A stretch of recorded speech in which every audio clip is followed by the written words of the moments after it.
All right, so we're going to try to interpret the value of W, the vertical velocity, and the diffusivity that we estimated for the Munk model using that 1D advection diffusion balance and data from the World Ocean Atlas and from the GLODAP database for radiocarbon. And so what we want to do is take the estimated W and infer what the global rate or the rate of deep water formation is in the ocean. So how many cubic meters per second or sphere drips of water are flowing downwards to fill the abyssal ocean. And so that part is fairly straightforward. We just assume to do the calculation that this is the ocean basin and this is the high latitude. Say this is the North Pole out here somewhere in South Pole. I guess there's no continent on the North Pole. Let me turn it back down and put some water. And to get what we calculated was the W velocity, W, right? And if we assume that that vertical velocity applies everywhere to the global ocean, it's a very slow, broadly distributed, uniform upwelling velocity, then we can do a balance between the total flow upwards, which would be the cross-sectional area of the ocean. This is the area, right? In the Y and X direction, or X and Y direction, right? This area here, times W would be the velocity, right? W times the area would be equal to, has to be balanced, right? So if this water is flowing up, there has to be water flowing in. Well, we should balance the inflow Q, right? So this inflow would be Q. Sum of both the northern and southern hemispheres. Deep water formation in the southern hemisphere and from the Nordic seas would be Q. So these equations have units of cubic meters per second. And so if we know W and we know the area, we can calculate Q. To calculate the area, we can just do 0.71% of the area of the Earth. So that's 4 pi a squared equals Q. And we know W, it was on the order of 1 point something times 10 to the minus 7 meters per second. And if we calculate together, I think what I got was roughly 50 sphere drip, or 50 times 10 to the 6 meters cubed per second. So the unit, the sphere drip, is an oceanographic unit, which is in millions of cubic meters per second. Okay, so that interpretation of what we can make do of W is pretty straightforward by doing this calculation. This would be, of course, be sort of an upper bound in a sense, because that upwelling velocity we found in the Pacific, maybe it doesn't apply to the whole ocean. Maybe it applies to only 50%. In that case, the area would be divided by 2, and this number would be 25 sphere drips of deep water formation at high latitudes. But it'll be in that range, somewhere between 25 to 50 cubic meters. All right, the next one is to try to interpret the diffusivity in terms of the amount of energy needed to mix, the energy needed for mixing the density, the conversion, the generation, I guess, of potential energy by diffusing heat downwards from the low latitudes into the deep ocean. So this downward diffusion of heat is producing potential energy in the ocean. So we're going to try to calculate that. All right, so this is where the lecture really starts. So the title, generation of potential energy.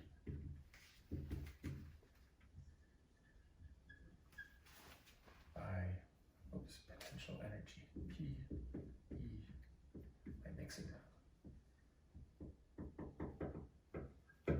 All right, so you'll remember from your physics class that the potential energy is mgh, so h is the height above some reference level that you lift the mass m. And so potential energy, P, E, is mgh. Now, if we imagine doing this for per unit volume, so then the potential energy per unit volume volume would be this divided by the unit volume. And then the mass per unit volume, that's just the density, so this becomes rho GH. And so this is the expression we're going to use to calculate the potential energy. Now, if I take a fluid column, if I write down a fluid column,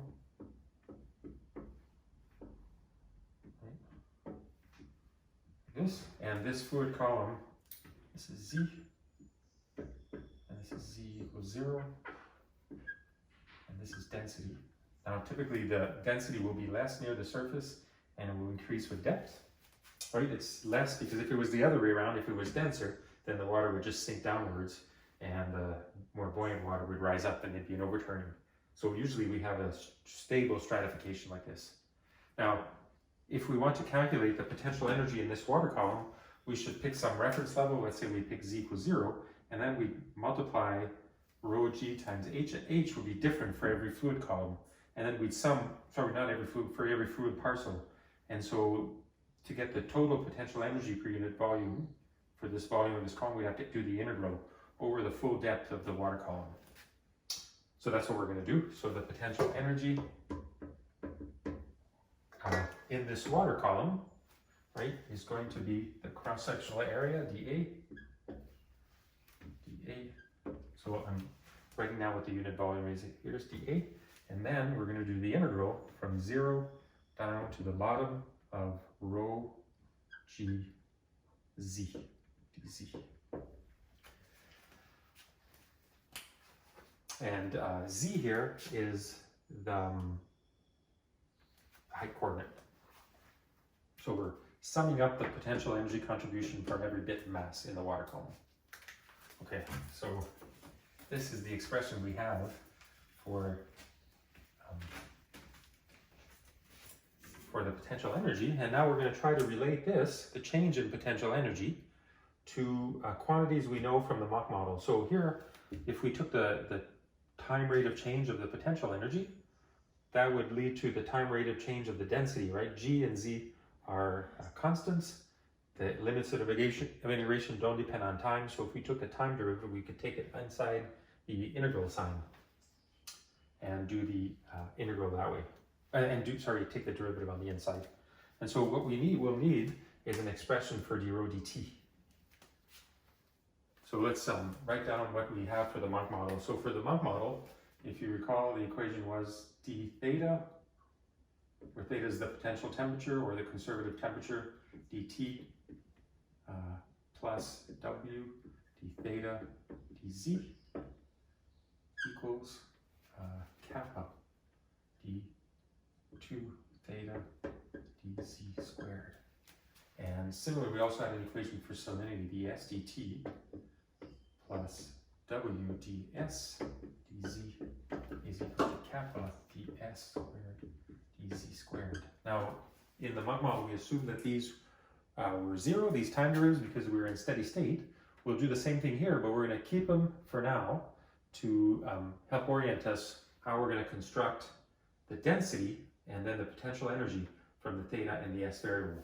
So to relate density to conservative temperature and salinity, we should have an expression something like this. Rho is equal to theta and s, right? From the equation of state, and I guess pressure. Well, no, yeah, not pressure.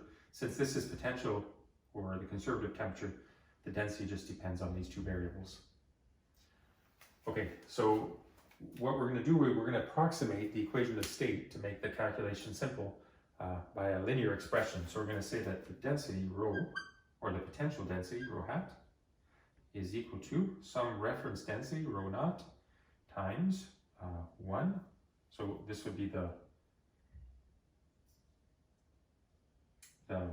density, the reference density, plus, minus alpha.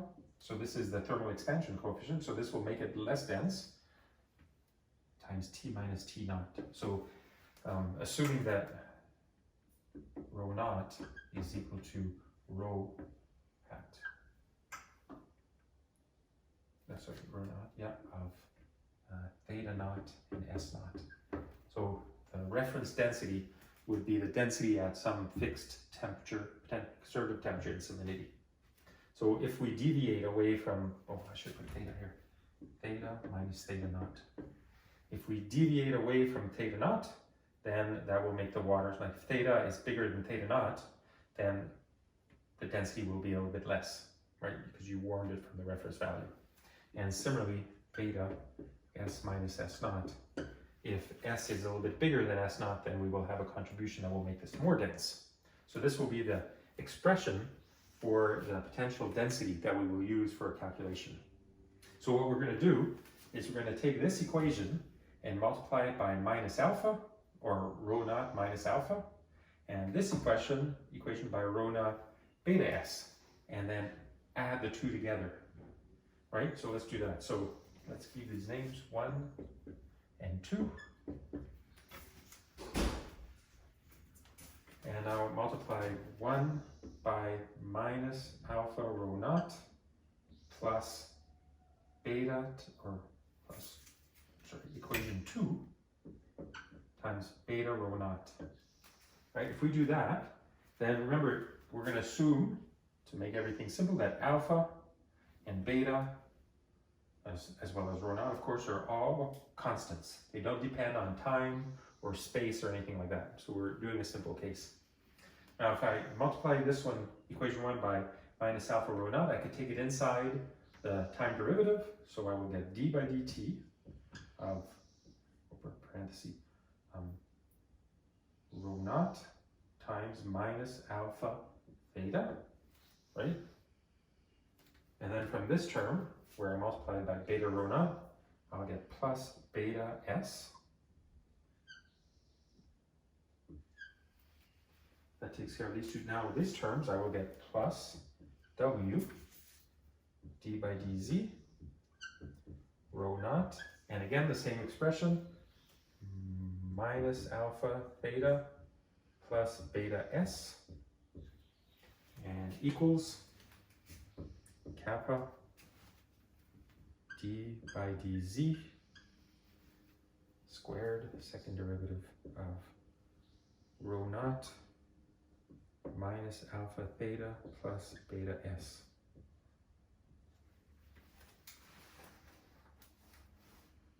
All right, so far so good. That was just by doing this calculation here gives this. This equals this. Okay, and then also rho naught is a constant. So if I put d rho naught dt, I just get 0. So I could add d rho naught dt to this equation. And similarly for this one, I could also add d rho naught dt because that's just 0. And d rho naught dz and ds d rho naught dz is 0.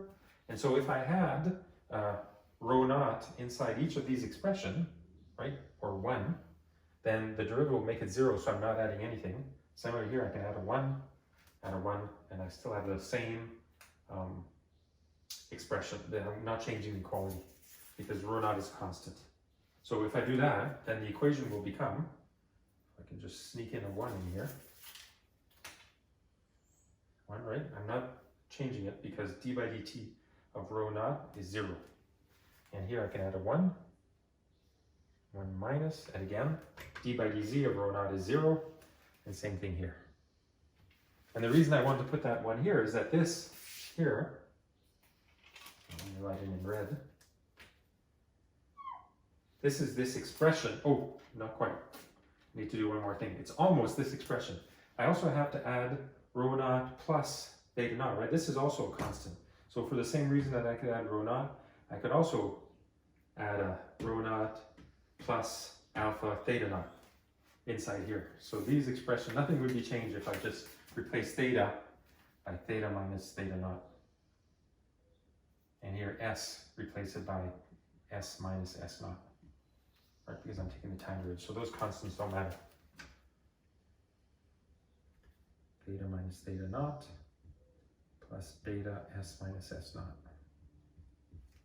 And same thing down here, minus alpha theta minus theta naught plus beta S minus S naught.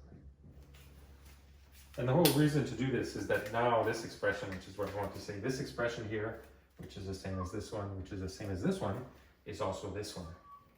And so I can now replace what used to be this expression by just rho hat, the potential density. And so I get now a third equation, which looks just like the other ones, but for the potential density. So my equation becomes, the new equation becomes this one. D by dt of rho hat plus W d rho hat dz equals kappa d2 rho hat dz squared. And I guess I'll call this equation 3. So that's the same kind of 1D balance for the potential density, where the vertical advection balances the diffusion term. Okay, so far so good.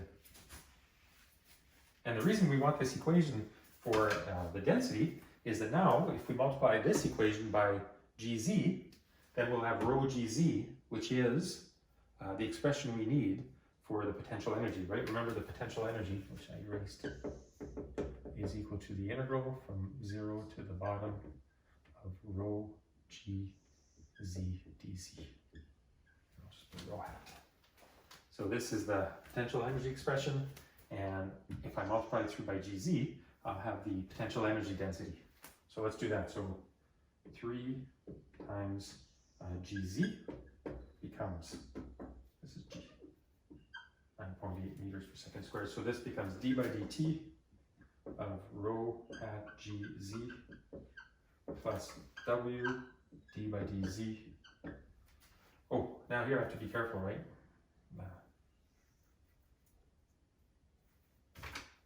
gz w d rho dz, right? I can't bring the z inside the derivative because z is a function of z.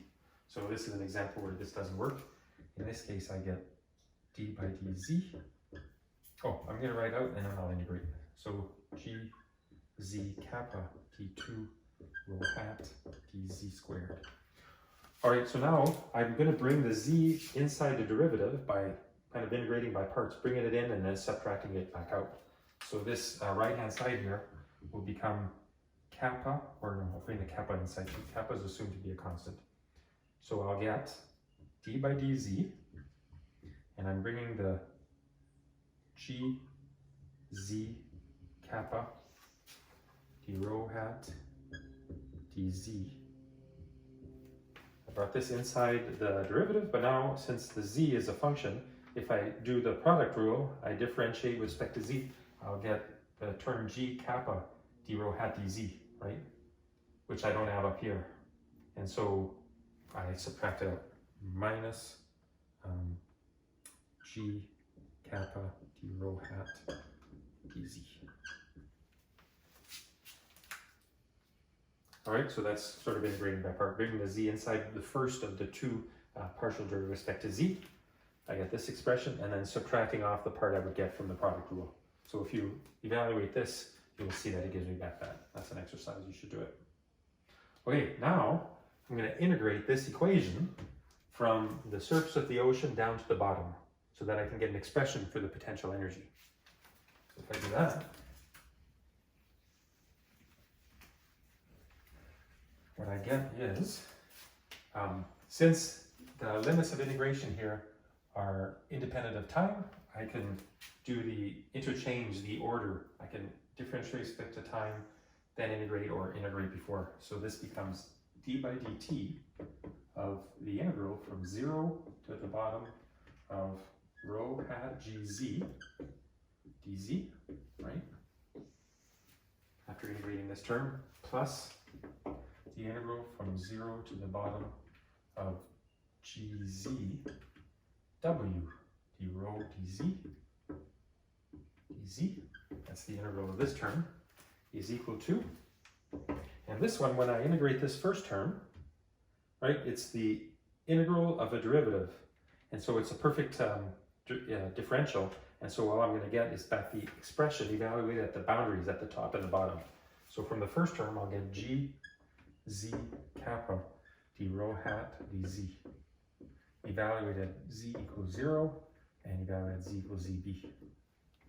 That's from the first term. And then the last term, minus G kappa d rho hat dz. And I'll put a plus in the integral from 0 to the bottom dz. All right, and then this term here, I'm going to assume that the flux of density through the top, the kappa d rho dz, right? That's the negative of the diffusive flux. I'm going to assume that's 0 at the top and the bottom. In other words, the amount of mass in the domain doesn't change. So there's no net diffusive flux of density through the boundaries. And in that case, the equation becomes, the first term is, this now doesn't depend on z anymore. So this partial t derivative could just become a d by dt.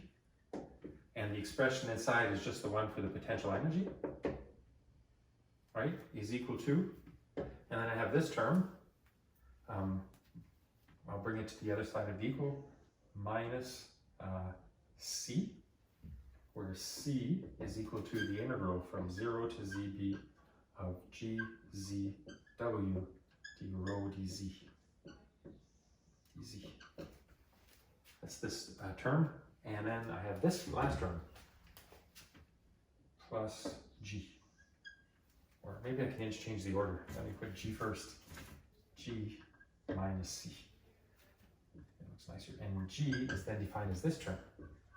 0 to zb minus g kappa d rho hat dz. All right, so this first term here, right, this is going to be what we call the generation of potential energy by diffusive mixing. So when we have a diffusive flux of density, that generates potential energy. And so that downward diffusion of buoyant water, warm water, ends up creating potential energy for the fluid. And then the other term, the C, this one is the flow across the density surfaces, right? It's a W d rho dz. So this one is going to be a conversion term. So it'll be a conversion of potential energy to kinetic energy.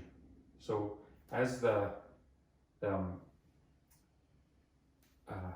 fluid goes upwards, so if this was flowing upward, you would be losing kinetic energy and gaining potential energy.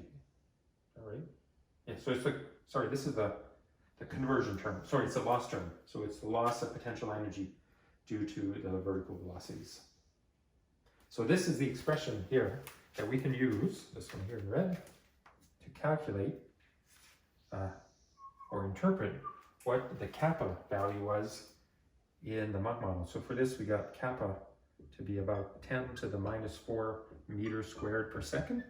We can take the World Ocean Atlas and calculate the density in the vertical, and then compute its derivative of that vertical profile, and then integrate that from the surface to the bottom, and then we can get, or maybe from 1,000 meters to 4,000 meters from our domain, and we can calculate the amount of energy needed to sustain that generation of potential energy. All right, that's it for now. Wait, don't go away. There's one more thing I wanted to do. I wanted to add at the end. So this generation term, we can also express it in terms of n squared, the buoyancy frequency or the stability parameter. And so let's re-express this generation term using n squared. So if I erase, what should I erase up here? So n squared can also be written like this. N squared is equal to minus g over rho naught d by dz of rho hat. And if I use rho hat instead of rho, I don't have to worry about the minus g squared over c term. So that one goes away. And so it's a simpler expression in terms of the potential density rather than the regular density. All right, so if that's true, then if I multiply and divide through by rho naught in this expression, g becomes g can also be written as the integral from 0 to zb minus g over rho naught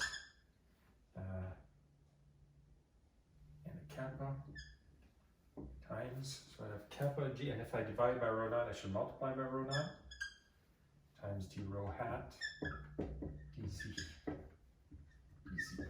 Right, that's the same expression. What I did is I divided g by rho naught, but then I also multiplied by rho naught. And I just put parentheses with the minus on the inside, because that's the expression for n squared. So this now becomes the integral from 0 to the bottom of kappa n squared dz. And so now the expression, my expression for the potential energy, this is the integrated potential energy. If I just want to do the potential energy per unit mass, then I could divide, oh wait, I forgot the rho naught. If I want to do the potential energy per unit mass, I would simply divide out by the mass, right? Divide through this expression by the mass. And I'm realizing that in this expression, I forgot the cross-sectional area of my water column. Remember the water column had a cross-sectional area like this, right? And in this expression for G, I should have out front the cross-sectional area, dA. And similar for this one, dA. And this one, C. And you can go back in the video and see where I forgot it, but that should have been in there. Right, so now that this equation, if I do the change in potential energy per unit mass, what I will get, lost my red marker, what I get is 1 over rho naught dz times v, v is equal to, times d by dt of the potential energy is equal to, and then the generation term will just be, if I divide by rho naught dA dz, to kind of do it the local version, right? Imagine this is just integrating over small volume dz, then I'm just with the kappa n squared, that's the generation, and then the conversion term will be minus g z w d rho dz. And so this is the bit here that we're going to use to calculate the amount of energy due to the dissipation. Okay, so let's, I don't know if I can, I'm a little bit suspicious that may not be right to just take out the integral sign over here.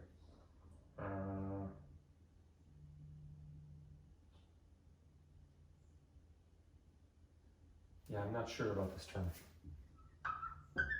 Right, because I have I'm just dividing out by dA dz to get the n rho. I don't have a rho here, so I should have 1 over rho also over here. And so I've divided through both sides by dA dz over rho naught, and then the integral is gone, but I had a z on the inside, so that's a little bit iffy. But this term is correct. This one, there's no problem with doing it the local value of potential energy generation by mixing it just kappa n squared. Okay, now that was really it. We can go to the computer and evaluate this using the data.